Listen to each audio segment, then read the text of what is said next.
果规个工都要清明啊，台中的中西区呢，轮饼糕老店早起7点就真正咧排练，为乡亲一个手买18份，生意人真正是有够无闲。冷冻的轮饼糕随风卖了。另外一间呢，这个老店呢，同款是人有够济，有这个家庭主妇一排出1点外钟，规气要规地转去。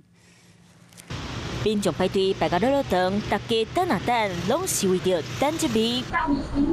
加几啊张轮饼皮摊开，甲卵和肉铺伫底，再来撒一刷土豆汤粉，刷入铺高丽菜，内底是煎甲烤脆脆，尾啊甲卷起来，放伫咧油鼎烧煎一下，会更加香。备菜我们一般大概4、5点开始备菜，因为要拜拜的话，他们都是早上来买，那他们一样4、5点，他们睡醒，他们想来排，他们就会来排。台南这间做轮饼糕的，天也未光，就要备起来全料，无偌久就烧甲空，说落来这几工嘛做出限量买，到民众一捆啊包10几嚿回去。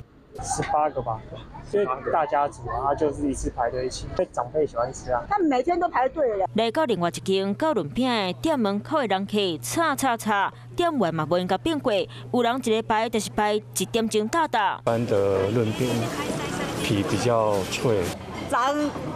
1点钟，昨天要2点钟。要偌济卷？阮两个拢做6卷。清明连假都还未开始，头家趁钱，第一趁家笑眯眯。